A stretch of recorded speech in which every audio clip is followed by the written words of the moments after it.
Good afternoon, morning, kind of transition. I'm Allison Kempe. I direct the Reports program, and that stands for Adult and Child Consortium for Health Outcomes Research and Delivery Science. And basically, we are the outcomes research program for the entire university. We do a lot of consultation, et cetera. And part of what I'm going to talk about today is what we do and how we can help you potentially. Is anyone on Zoom right now that can let me know if they're there? Okay. Well, there may be some people on Zoom. I kind of wanted to start with knowing who we've got here. How many people are faculty? Okay, great. How many fellows? House staff? Are you faculty, fellow? Faculty. Faculty, great. Professional research assistants or program managers? Okay. Who have I left out? Anybody that did not raise their hand? Okay, great. Well, you're a very appropriate audience then for this talk. What I'm going to basically do is give you an overview of what kind of research we're talking about, and maybe have some discussion with you at the end about what things do or do not are not encompassed by this area, and where there are overlaps with different types of research, because that's actually a really interesting subject right there. And then I'd like to give you a little bit of an overview about Accords and what kind of tools you need if you want to have a career in outcomes research, or if you want to simply be part of outcomes research projects. So I'm going to describe the characteristics of outcomes research and other relevant labels, and there are a lot of labels. I'm going to differentiate the kind of research T1, T2 from T3, T4, and make sure that you're familiar with the types of methods that are needed for this kind of research and what kind of research we're talking about, and that you have some appreciation of the professional development required to do this kind of research. Okay, so T3, T4, lots of names for this kind of research. When I was training 35 years ago, something like that, it was called health services research. That's still applied by some people, but it's a little bit less commonly used. Comparative effectiveness would come under this umbrella. Dissemination implementation science is a label that's frequently now being used, and it's being called out, particularly in NIH and AHRQ grants, that you need to have a dissemination part of your grant. So that's important to know about. Again, outcomes, patient-centered outcomes, and delivery systems research. All of these are different titles for different parts of this kind of research. I mentioned T1 through T4, and this is NIH's schemata of translational 1 through translational 4 research. And it's just important to know about because that's how NIH kind of thinks about the level of translation. T1 being basically translation of basic science into generally animal models. T2 being efficacy, where you're looking at primarily clinical trials, which some of you may be involved in. Then we get to T3, which is effectiveness trials or science in the real world. And clinical science is often. Clinical science is such a broad term that I just don't even think it's very helpful. But that's a common term that's used for this kind of science. And then we get to T4, and that's translation to communities or to public health. So very broad translation. Okay? Any questions about that? Okay. You'll hear about that in various ways, and I think it's important to understand the needs. Okay, so here's an example. I work in vaccination research. Varicella vaccine, for example, is used to cause varicella causes a lot of disease, especially dangerous for certain types of patients. So varicella vaccine was, let's see if I've got it, first worked on in a basic science laboratory, developed. There were early translational studies, testing in animals, and then we got to clinical trials where it was tested for efficacy in highly controlled situations. And finally, we get to effectiveness implementation, which is testing in real-world settings and examining methods of increasing delivery of evidence-based practice. Okay, so that's sort of the cycle of T1 through T4 through one example. Okay, so why do we need this kind of pragmatic research? First of all, generally in the past, research has been very slow. It still is. But pragmatic research is an attempt to increase the speed of developing evidence. Traditional RCTs are very laborious and slow. How many of you are involved in clinical trials? Okay, so you know, this takes a lot of time, and it's very expensive. And the most common reason for non-adoption of evidence is that research may not be relevant to what practitioners are doing in their real world, in their real world settings. And usual research can produce findings that are not easily put into practice, that are not easy to implement. So because of this, some studies have suggested that it takes about 17 years on average for 14% of research to translate into practice. Most research, whether it's successful or not, is never translated into practice. That's a hard thing for people to believe, but it's true. So the most common type of research is bench to bookshelf. A lot of things that are developed never translated into practice. So one of the reasons for this whole rise in pragmatic science is to increase the relevance of what we're doing in science to clinical practice.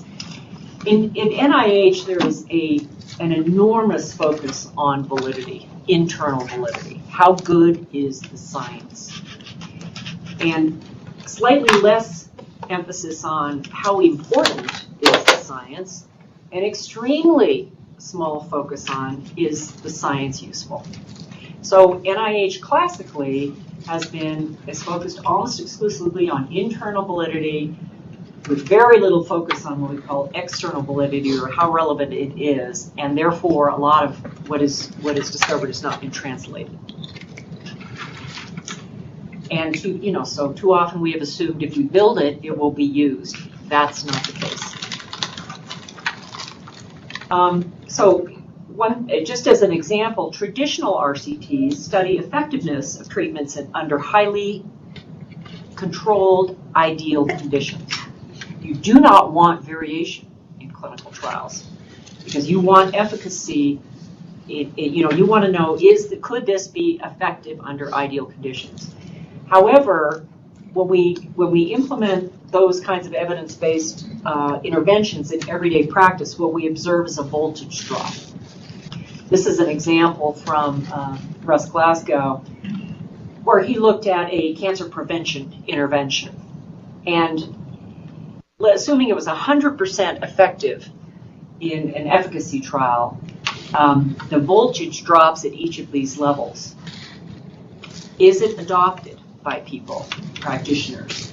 Are practitioners trained to deliver it? Are trained practitioners choosing to deliver it after they get trained? Are eligible populations receiving it? Are they choosing to receive it, or are they receiving it, because they may or may not come in? Can it be sustained? So each of these are examples of voltage drops in implementation. And if we assume about 50% drop at each step, if a intervention was 100% effective and it dropped by 50% at each step, it would have a net impact of 3%. Now, actually, doing implementation science myself, I can tell you that 50% is very optimistic for some of these. Okay, so this is a real challenge when we move into the real world. The latest research shows that we really should do something with all this research we're creating, and that is what pragmatic science is all about.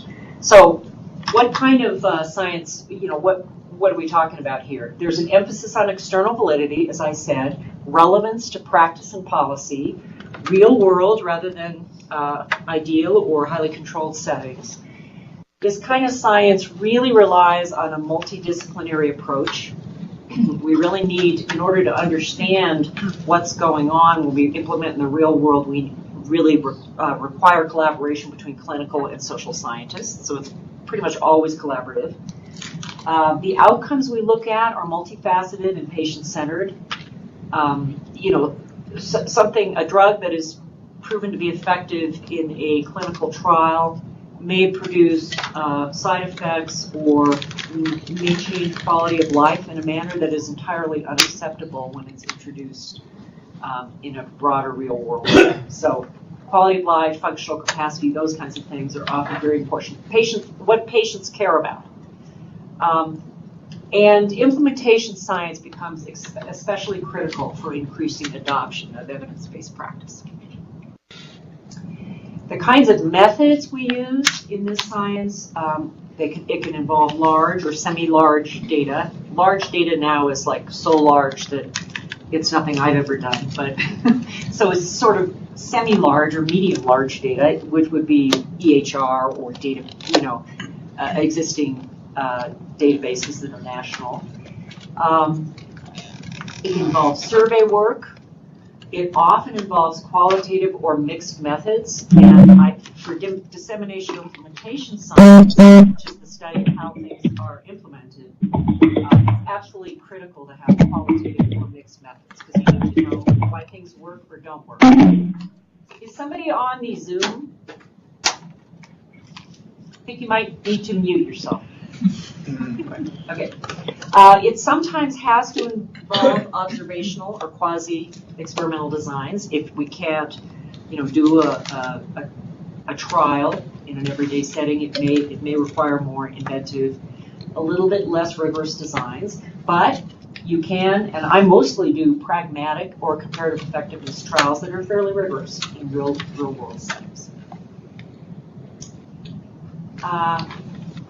So here's just an example, and the next lecture I'm going to give you actually in a couple of weeks or maybe in a week, gets into depth about pragmatic trials and the difference between pragmatic trials and clinical trials. But just to give you an example right now, the primary purpose of an efficacy trial or a classic clinical trial is efficacy, to see if something works under ideal conditions, whereas a community pragmatic trial is effectiveness.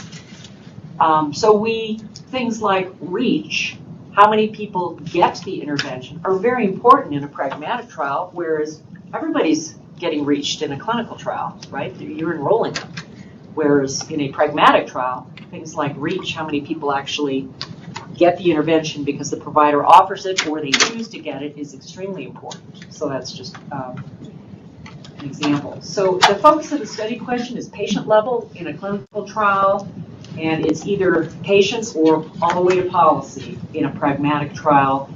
The setting is highly controlled in a clinical trial, very generalized in a pragmatic trial. The patient populations are by design homogeneous in a clinical trial, whereas they are by design heterogeneous in a pragmatic trial. You want all comers. You want to know how it's going to operate in the real world. And differences in patient characteristics are generally controlled through randomization. That can occur in either type of trial, but you may have a little bit less ability to control the randomization in a pragmatic trial, so you need to do a much better job of controlling for potential differences in the analysis. So that's just a brief overview of that. So before I go on and talk about accords, any questions or comments about what I presented so far? Is any of this a surprise or confusing or debatable? Yeah? No, I say it makes sense. Oh, okay. I thought you were going, yeah. Size-wise, if you have so many unknowns in a pragmatic trial, how do you power that? It would be a larger sample size compared to maybe a controlled, because you can control for all those demographics that you're talking about. How do you power for such a large, pragmatic trial? Well, it doesn't have to be that large. It depends. I mean, you power in exactly the same way you would in a classic clinical trial. But you can randomize. I've got 2 trials going on right now where randomization occurs at the patient level within practices. I've got another one where there's cluster randomization by practice, and we balance the randomization. So randomization doesn't have to go away. If you can't randomize, then you're right. It gets a whole lot tougher to control for variability. So it's not as if the pragmatic trial means you can't randomize. You can do pretty rigorous pragmatic trials, but your focus is different. Your focus is on the real world. So you're randomizing heterogeneous populations. If you have hypotheses about the subgroups, then you're going to have to power up for those in exactly the same way as you would for a classical clinical trial. But if your basic, question is, does this intervention that I'm trying to introduce at the practice level result in better effectiveness as defined by this in the whole population, it's powered exactly the same way. It's just when you get into subgroups that can get more difficult. I think along those lines, when I kind of going to be use intention to treat, how do you approach that if it's a pragmatic trial and large percentage of patients can get? I'm really glad you said that, because that's the whole point. If a large portion of the patients don't get the intervention, that's the reach.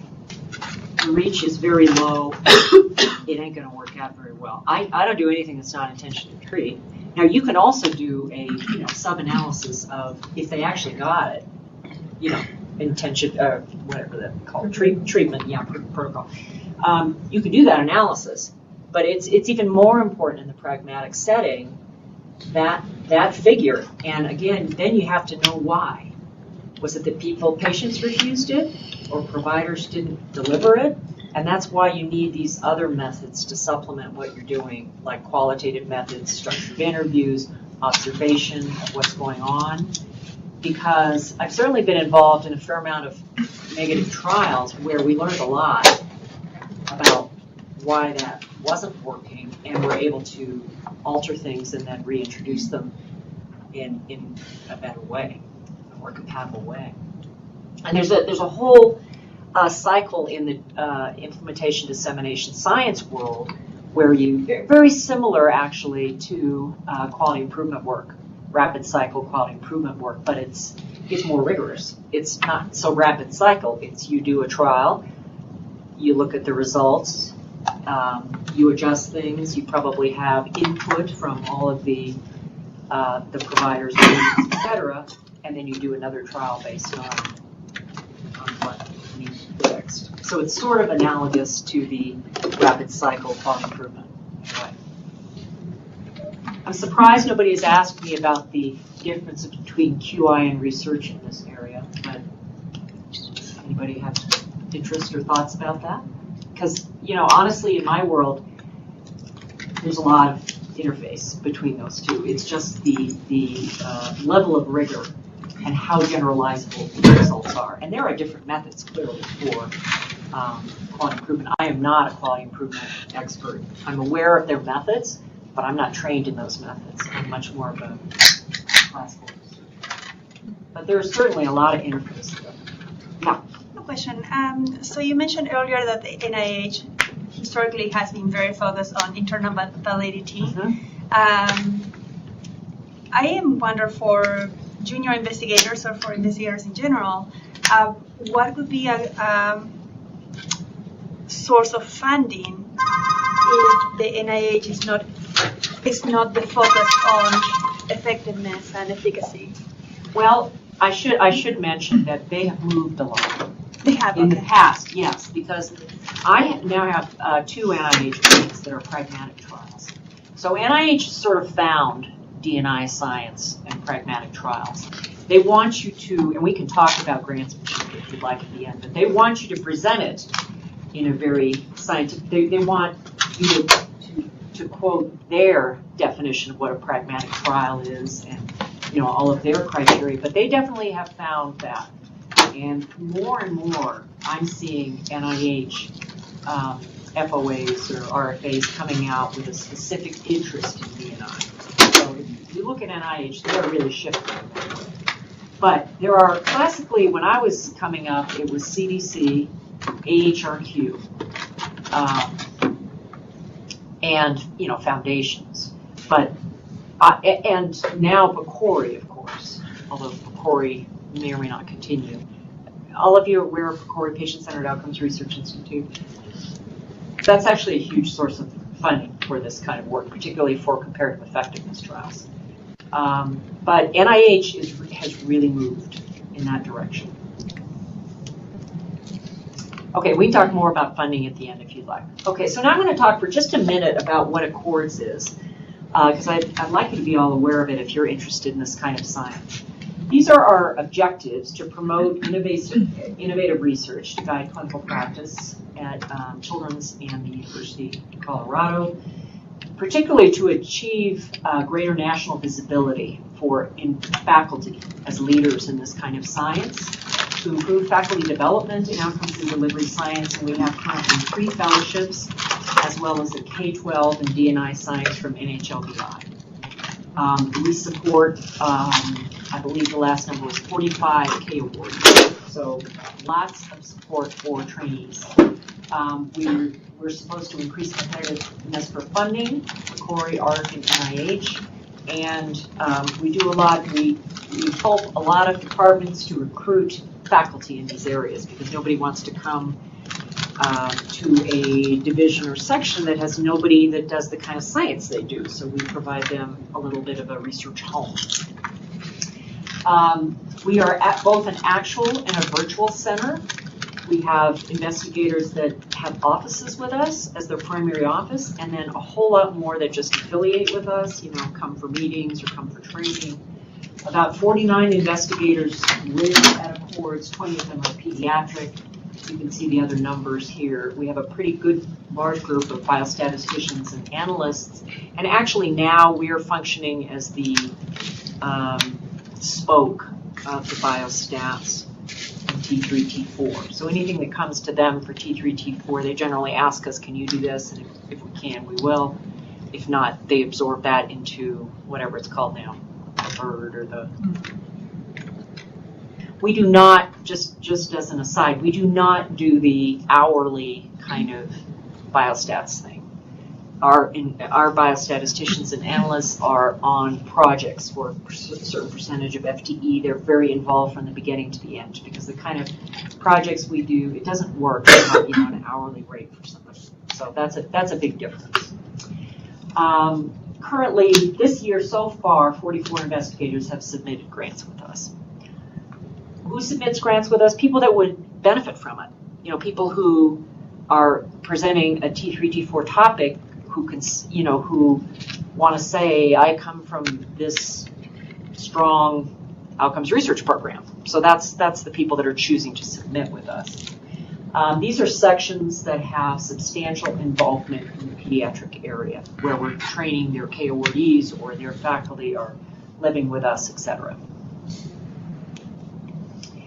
And I just want to point out a few areas of strength or focus in the pediatric side. In general, on the population level, immunization delivery is a big area for us. Integrated primary and behavioral health care, practice-based transformation in healthcare delivery, obesity prevention, community-based asthma interventions, preventive dental care, and social determinants of health, sort of toxic stress.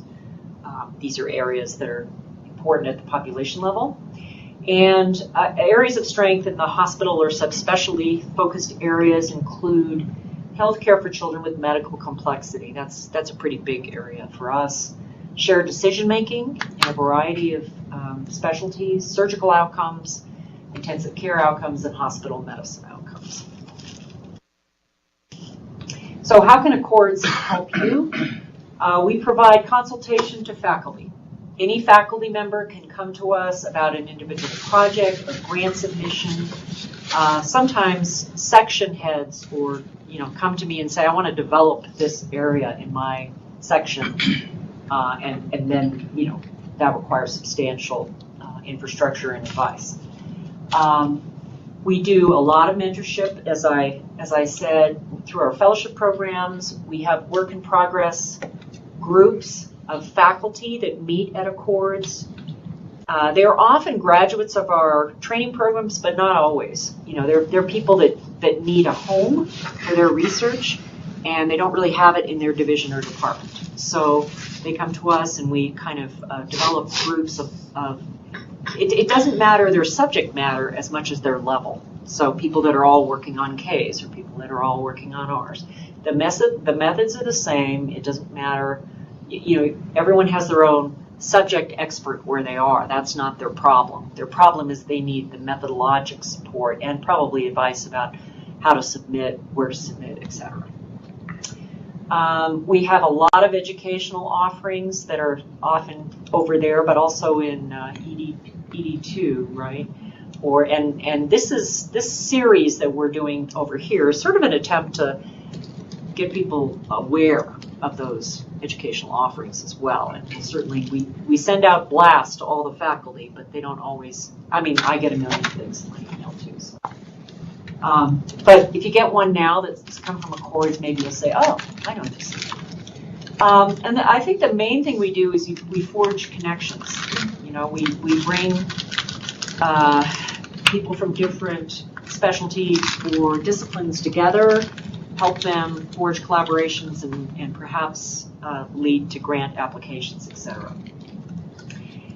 We're going to hand out a little summary of Accords and how you would access different cores or programs at Accords. And I'm just going to summarize quickly. We have a variety of cores and programs, and these cores and programs are supported by Accords specifically to do consultation and to help with development of proposals. Okay. So there's a qualitative methods core, there's a biostats and analytic core, there's a mobile health and informatics core, practice-based research networks. Have you all heard about those, practice-based research networks? These are networks of practices that like to do research. They basically have said, well, we might be interested in doing research so that you can use a laboratory that is an actual practice. We have a very large program in dissemination implementation science that's directed by an international authority in that area, Russ Glasgow.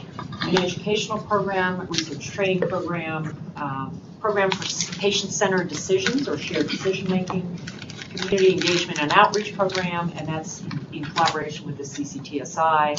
And we have a new ROC Center, which is Research and Outcomes in Children's Surgery, directed by Lisa McLeod, lives with us over here, over at Accords. Okay, before I go on, any questions about that? We spent a few minutes talking about professional development. Any questions about Accords? Okay. All right, so let's use the rest of this time to talk about professional development and also answer any questions or thoughts you might have. So I actually commissioned this by a cartoonist. This guy's coming in saying, hey, I wonder if you guys could give me a pipette or maybe a gene splicer. I wanted to take a whack at bench research in your lab. So this would never happen, right?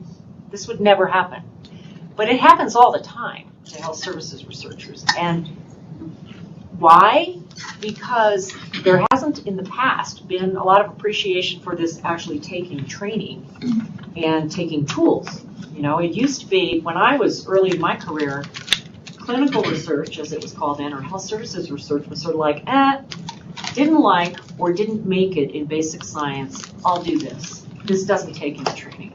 Well, that was great, but it isn't true anymore. Unfortunately, you cannot compete because health services research, or whatever we want to call it, is just as competitive as basic science research. In fact, in some ways, our funding levels over at Accords, they are over 50% of our grants being funded. That is really high compared to basic science. So there's been a real switch to some extent, but there's also, so there's more appreciation of this kind of work, but there's also, unfortunately, it's more competitive. So It's fine if you want to come over and say, I don't know how to do this research, but what we're going to tell you is what kind of training you need. Not, come on in, Sure, we'll give you a pipette, okay? So how do you need to tool up? Well, first of all, you need to find out, you need to answer the question, how is research going to fit into your career?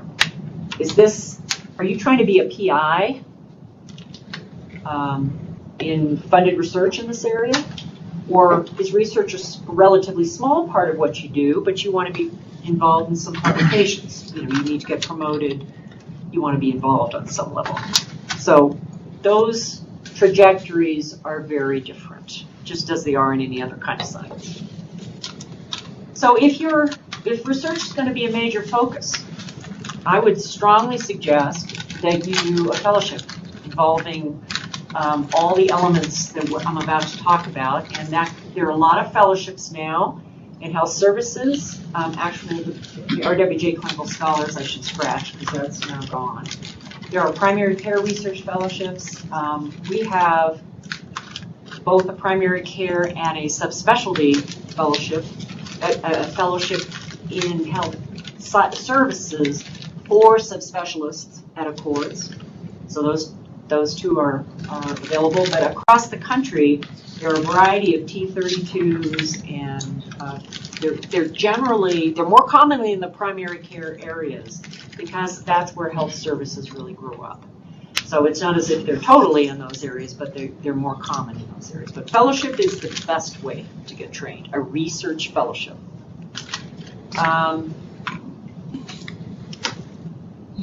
Whether you need a master's or a PhD, specifically in addition to whatever other degrees you have, including MDs, is not it's not necessary that you get additional degrees. We actually did a lot of research on. We've had a primary care fellowship for we've had it for funded for like 23 years. We actually did research looking at who was the most successful, and whether they got a master's or not was not related to success. What was related to success was the depth and strength of mentorship. So that is the major thing. However, a lot of people do want to get a master's, and you can get either a master's in clinical science, which is appreciably easier, and that's through the graduate school, or you can get an MPH through the School of Public Health, which is more demanding, quite honestly, because that's a career degree.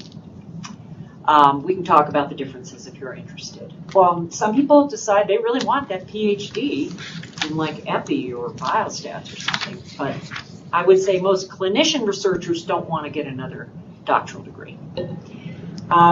Absolutely key that you get basic didactic research training in research methods, epidemiology, and at least 2 semesters of biostats.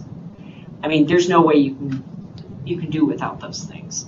And, some people go ahead and do that, and then they find a good mentor, and they make it on their own. And you can do that. I just think I can see that fellowship in with a peer group and with a group of mentors that are entirely focused on you puts you years ahead. So that's why I'm recommending that. But I think you need mentorship over at least 5 years, just like for a PhD. I mean, that's what you're trying to get to the level of writing a K or another kind of grant. So if research is going to be a minor focus, it's optimal to take some classwork. But, that's sort of a little bit less critical. But you definitely need to be part of a team with people who have appropriate training, or you're simply, not going to be competitive. So somebody has to have that kind of training. Okay, before I go on. Okay, so questions, thoughts? Is this a surprise to anybody? Sometimes it is, yeah. Going back to your first section, you talked about outcomes that patients actually care about.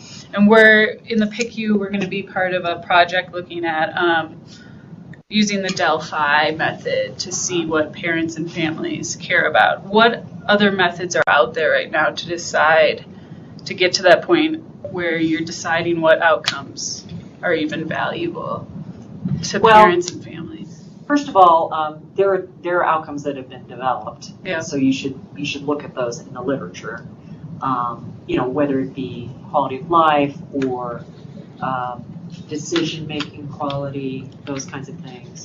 But generally, I would think that would require qualitative methods. Mm-hmm. So you're doing key informant interviews or focus groups. A Delphi method, that's generally used more for people who are authorities and getting a number of, who are going to come up with a decision based on their authoritative knowledge. Okay. So that's an unusual, to me, a little bit unusual approach for this, because you're going to have you're probably going to have a lot of diversity, and that's what you want in a qualitative, approach. So I would. Do you have a qualitative person involved? Or? Well, it's So it's a qualitative piece with physician with interviews with families, as well as a scoping review piece that's going to go to inform the Delphi method and the international, core stakeholders. So you're sort of using it in that way. Yeah. Yeah.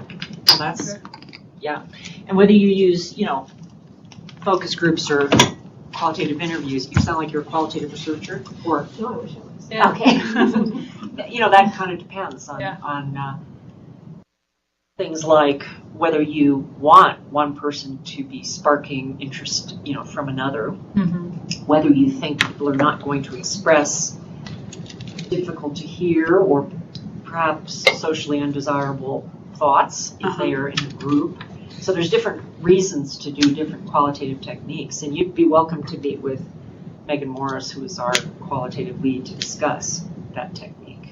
Cool. Those techniques, if you'd like. Thank you. I'm not a I do actually do a lot of grants that have qualitative components to them, and I get advice. Yeah. If we did have either a grant that you've had reviewed and kind of what else, your kind of overall the accord input, like similar to Studio, like the CCPSI does, what would be the best avenue to, and at what level of idea development? First of all, it has to involve faculty. And then the thing I handed out kind of depends on whose input you want. Okay. So you're always welcome to contact me, and I can advise you. But if you know, for example, that it's the dissemination and implementation part you want help with, they have that kind of a mechanism, very much like the Studio, as does the patient-centered decision one. So some of our cores and programs have gone to that kind of an approach, first of all, because there's a lot of people asking for their services, so it sometimes works better to do it as a group. But the D&I has a particularly strong group, as does the patient-centered decision one. So, but you're always welcome to contact me directly to get advice on that. How about the training part? That usually elicits a lot of confusion or concern. No? Anybody planning on being a PI in this area? No, you are. Yeah? So how are the rest of you going to be involved? I mean, you'll be part of groups of people doing this kind of research, or? Okay, well, I'm going to show you the rest of what we're going to be talking about so you can see. And the idea of this introductory series is to sort of spark interest and see what you might want more of. None of this is going to teach you to be an expert in these areas. Next time I'm going to talk more about pragmatic trials, give you some examples, and comparative effectiveness research. Then we're going to have a talk by Lori Crane about surveys, basically Survey 101. Some things to think about if you're developing a survey. Again, it won't make you an expert in survey development, but it might spark an interest in taking a class in survey development or something like that. And then Misha is going to talk about nuts and bolts. So that might be something where the PRAs or project managers might be particularly interested in. She's going to talk about, web survey programs, the nuts and bolts of how to do a survey. Then we're going to have an introduction to mobile health research by Dr. Susan Moore, and that's a terrific lecture. An introduction to D&I research by Jody Summers Holtrup, and again, these are sort of the leads of the course, so they are the experts in these areas. And then we're going to have Dan Matlock come and talk about patient-centered outcomes and shared decision-making, which is really a fascinating area. Megan Morris who's our qualitative lead, is going to talk about qualitative analyses and mixed methods. And the next lecture is going to be about, again, a nuts and bolts more on a data collection and management of qualitative data. Okay? So that's what we're heading into. Any other questions, points of discussion I can respond to? Yeah. I mean, I think that there's probably a number of people that are doing some sort of outcomes research, clinical research or whatever. We all recognize that we actually do this fairly poorly, or a very pre-selected outcome that we're looking at, whatever it is, the bias or whatever. And I think a lot of us probably just want to do that better, but maybe not necessarily be able to. Like, I surely can't go do any of those things. Like, I can't go get another degree or spend another 5 years in mentorship, but want to be able to do. You can't? I know. Well, I could. My wife might divorce me. Yeah. I'm always happy to do more training.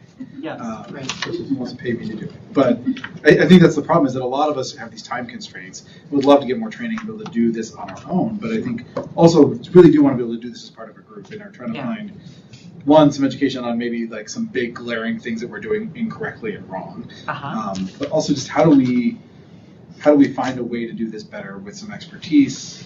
I think that's probably what a lot of us, I'm guessing, are struggling. So tell me what level you're at. So I'm one of the neurocritical care folks, so I'm faculty. Okay. I have a PhD, but in basic science. So I kind of understand stats, but like I couldn't really do a good qualitative interview and survey and outcome and all that kind of stuff. Well, neither could I. Right. But and so, you get help with that. Right. So I think you're absolutely right. Working with a group is very appropriate in that case. So, Tell works in your department. I mean, he's very well trained. Yes, so people, hey, Peter. Hey. Coming together with people who have that kind of expertise, who can, the issue is if it's unfunded, of course it's much tougher. So getting funding does require someone who's going to have those credentials. Right. If you don't have to get funding, if for some reason it's going to be, it's very inexpensive, or you're trying to do it yourself, then you can certainly get some consultation about how to do it best. Yeah. But I think a lot of people do sort of succeed that way. They find a group of people to work with, and they are, for example, the predominant clinical arm of that consortium. Right. Someone like Tell is writing the grant, but you're being the predominant clinical part. You're learning a lot, but you're not having to have the credentials in the research area. And when the grant is submitted, you look like the clinical expertise, But you don't, it doesn't have to be that formal. Right. But I think you're right. You need to find a group. You can certainly come to us for consultation, but you will need that collaboration with someone who, you can work with on an ongoing basis. The other thing is, I don't want to play up how hard it is to get that training if you decide you're really interested, because people do it over years. They take a course at a time. I mean, plenty of the SCORE fellowship is the surgical subspecialist. I started this fellowship, but I can't remember the name. Clinical Outcomes Research Fellowship. It is funded by the division who wants to train that person and retain that person, because that person is telling them, I'm interested in this kind of research and I need to be able to succeed. And they give us a relatively small amount of money, and they have to be freed up for 50% for 2 years. That's not that bad, you know. And, you know, if I guess any of you who decide this is really something you want to do, you can explore it with your division head. You might be surprised. A lot of people have been supported through that program. Every year we have 4 new people, and they're half of them, two to three of them are peds.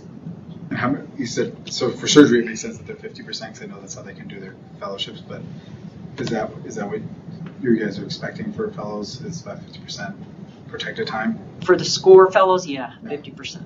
For other fellows? Yeah. For other fellowships, like if they weren't in the SCORE, if they were, or is that really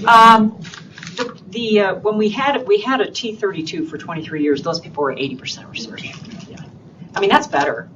But the reason the SCORE fellowship was made the way it was is because subspecialists, they had a lot of time commitments, and we had to be realistic about what was doable. But the people that have come out of there have done really, really well. So I don't know. I don't want to make it sound too hard, but it does take some commitment. Oh, anybody else? I'll answer anything. Okay, great. Well, I hope to see you at other talks, and Let me know if you need a pen.